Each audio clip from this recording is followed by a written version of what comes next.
Yo, what is up guys, Grim here, and in today's video we're going to go over the good and the bad of the new Expedition League and why I'm overall pretty excited about it. So without further ado, let's get in and start with the bad. So the bad is, of course, we're experiencing multiple leagues now of negative power creep. Essentially, leagues where our characters and what we're able to achieve in the game don't become more exciting and more powerful, but actually become less exciting and less powerful. We started off in 3.14 with big hits to, like the top end of clearing, the explodey, basically deletion, tons of loot nerfs, delirium going down the bin, all of the crafting stuff that got gutted. And, overall, we've been on a pretty heavy downwards trajectory for a while now, ever since Ritual on, our access to cool and new exciting things. And of course, 3.15 is no exception to that. We're obviously seeing massive reworks to the floss system with token quality of life things added, which overall will be probably a net power decrease for most characters on the high end and the low end by a massive amount. You will no longer be as defensive and you will no longer be as fast and as powerful as you once were, I would imagine, all just from flasks. In addition to that, we're also seeing 20 to 40% nerfs on more multipliers on your support gems. Now, overall, this actually is a massive nerf. Again, like a lot of builds will suffer from this at the high and low end overall. And I imagine the third and final nerf, which we'll see probably this patch, is massive sweeping changes to the most powerful skills. So you're talking your Storm brand, Armageddon brand, Toxic Rain, probably Slams. Anything that seems as a bit of an outlier right now in terms of power is probably going to get absolutely nailed to the floor and destroyed by the balance team. That would be my guess. Basically, complete Armageddon of everything we know and love of the current meta. It'll all be thrown out in the trash, and we're probably going to have to start from scratch. So it's a pretty bleak outlook on the league. There's not really going to be much left of what we have known and played before, and we're going to overall get a lot less powerful. And, if you were used to killing Shaper on day one, guess what? Probably not going to be able to do that anymore, especially with the fact that we don't know what's good anymore. And if you were used to killing Shaper at all, it's potentially possible that you might not be able to do that anymore without further improving your skill and knowledge of the game to a point where you weren't before. So overall, we're going to be taking some pretty big hits. Okay, so that's a lot of downsides. Let's get into some of the upsides of why I'm personally excited about 3.15 and the Expedition League. So the first thing here is the league. So we obviously had a nerf league last league, but this league it's a little bit different. I would argue that Ultimatum was one of the least interesting leagues that I've personally had the pleasure to play in quite a while personally. And that is due to the fact that it's incredibly one-dimensional and the gameplay really was very, sort of static. It was pretty binary. You either can or you can't, and that's basically it. You run in circles. There's not really too much to do or think about. And the aspirational content of 3.14 was the inscribed ultimatums, which were heavily gatekept by, the price of them, the scarcity of them, and overall they were a similar experience. You either can or you can't. And the rewards from them were pretty, let's just say, uninspired, I guess. They were essentially what we've had already before, but an alternative way to get them.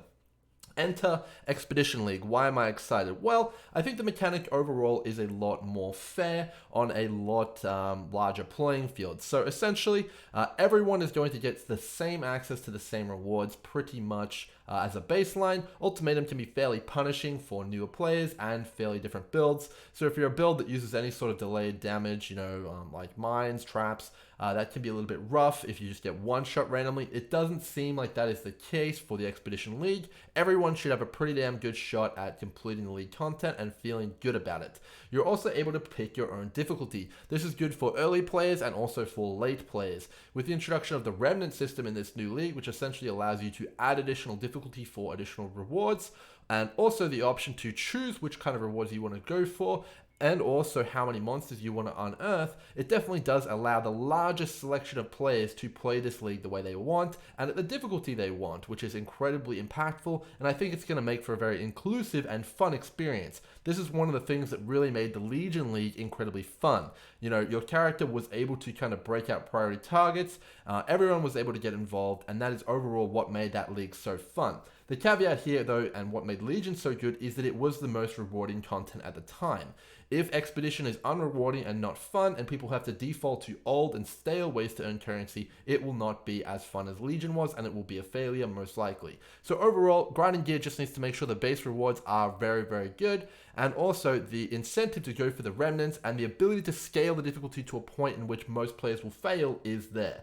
And I think that they have the potential to do that. All right, moving on.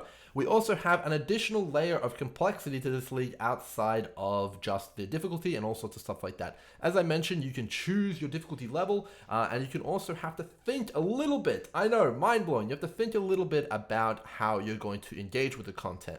You get a set amount of explosive charges, and the way the remnant system and the additional way to augment the difficulty of the league works is that you need to plan out your explosive route to prioritize blowing up remnants first, as their buffs, which are in some cases 100% increased pack size, 100% increased loot, only apply after they have first been exploded. So for example, let's say there's 3 remnants on the map and you have 5 explosive charges. If you put all 5 charges down and only blow the remnants up at the end, only the final explosion will have the loot bonuses. But if you target them at the start, well then all 5 of the explosions and the entire encounter will be able to get that bonus. So definitely encourages thinking, which definitely is a welcome thought after we have had Ultimatum, of course. So very, very excited at engaging with some thought-provoking content for a change, and I actually am kind of really looking forward to having fun with planning that out and getting better at the mechanic as the league goes on.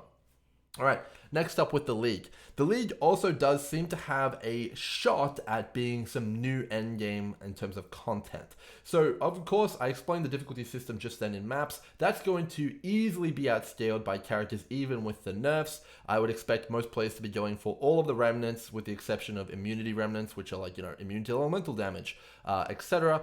Fairly early on, perhaps even as early as week 1. And then, you know, we're basically going to be capping out the rewards every single map. That's fine. Maybe not all players can do that, and you know there's going to be exceptions in some of the remnant modifiers, but overall I expect that you're going to get max rewards every single time. Where this becomes interesting though, and the need for new endgame is very, very apparent after the removal of Delirium and Delve, is the new logbook system. So the logbooks are essentially a ultra expedition, which I'm hoping features many remnants and many explosive charges, meaning you need to really plan out your explosive route and maximize the amount of remnants that your character can personally do.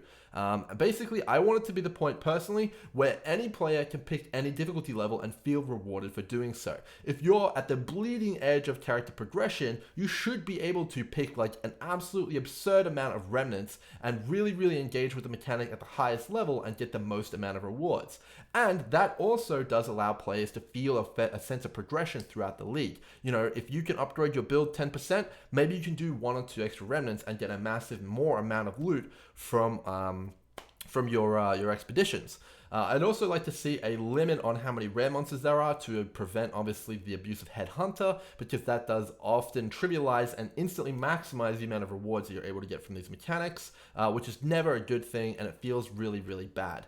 We saw that with Delirium. You know, you get the Headhunter, you're able to max the rewards out. It's not as fun, and it definitely does limit the creative scope of the builds that you want to and have to come up with for that mechanic. Alright, so I think overall the Expedition core content, the gameplay loop, should be fairly exciting as long as they get the loot right and they get the Expedition remnants tuning and the amount of them present correct. Let's move on to the accessibility of rewards in the form of the vendors. So throughout the expeditions, you'll obviously be getting the rewards you're all used to, but I expect a lot of the actual raw currency and a lot of the overall kind of rewards will come from engaging with the vendors and the currencies that they provide. So it seems that we have three different types of vendors primarily, with the fourth one selling logbooks and meta kind of stuff like currencies for the other vendors. So you have like kind of a bit of a stock exchange, which I'm assuming they put in to reduce the need to trade other players as much. So you can trade your currencies that you don't like much of for the currencies that you do like more of. That's my interpretation of it currently. I obviously don't have any insider info, but that's what I would expect. So let's focus on the three vendors that do something interesting. So the first one obviously is pretty awesome. He's like a ritual guy, and you can kind of stack up the ritual stuff. This is probably going to be the most powerful for new players. You can get raw stacks of currency, and I imagine engaging in this character's kind of shop is probably going to yield, like upgrades for characters in terms of, having currency to buy them. So most players are going to probably favor that guy early, and I imagine farming his specific kind of currency is probably going to be fairly rewarding, and I expect most players will want to try and engage with that early. He's essentially going to be, the kind of quarry farming kind of level of guy. If you can target farm him and his currency, it's probably going to be pretty good.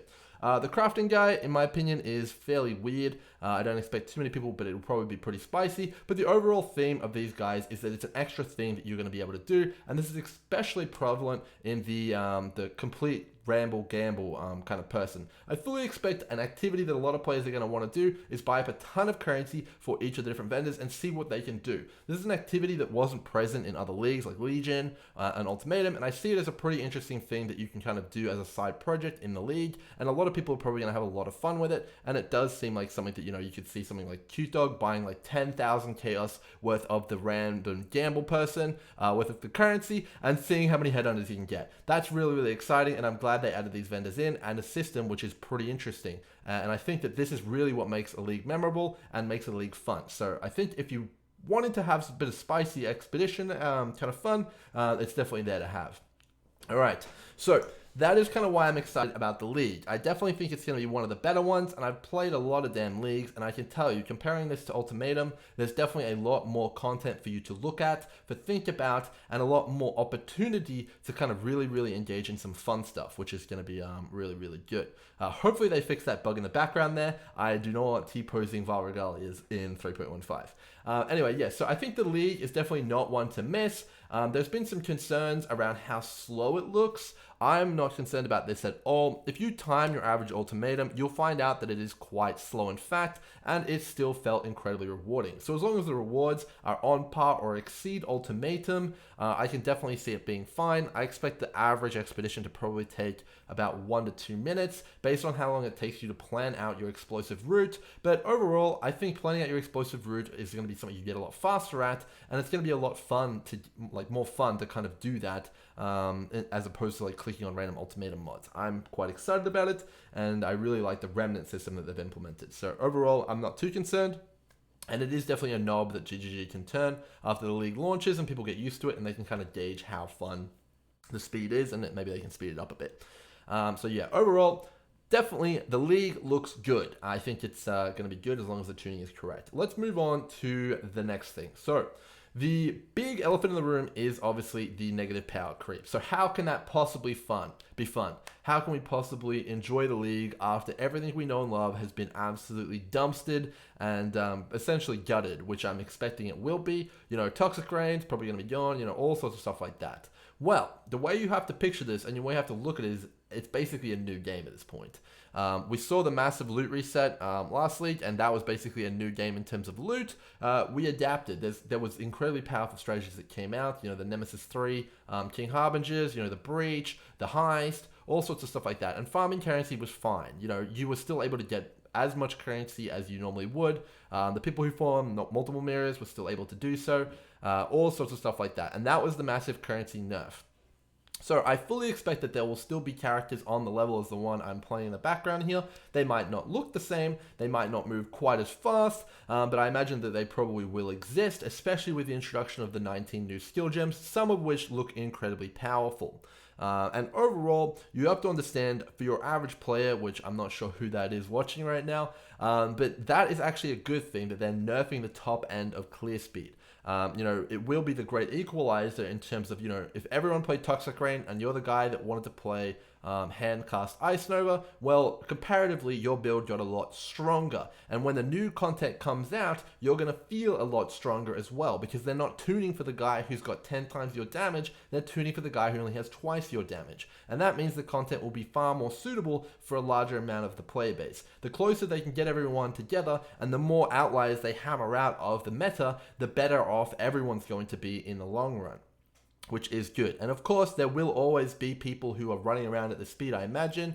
Little do people know, this is actually slow compared to the builds of old. If anyone played the league in which you could get an uncapped movement speed Queen of the Forest using old Val Power Siphon, you could do Canyon map in literally a matter of seconds. You could literally one-shot mobs and packs 3 screens away and literally run through the map at like 2000% movement speed. So, you know, we've experienced massive nerfs to clear speed in the past and like mass scorched earth on builds. And this is, you know, a fairly good kind of like baseline, but, you know, people might not be used to going a bit slower, but I wouldn't worry too much. The game still feels just as fun going half as fast as long as there's engaging content to do. So basically, my advice to anyone who hasn't experienced one of these massive adjustments in PoE is to approach the game with a new set of eyes. This is the Wild West. Everything is viable. Everything could be good. That's the way you need to look at it. Basically, if you're the guy who likes to come up with weird and wacky builds, guess what? This is the most exciting time for you,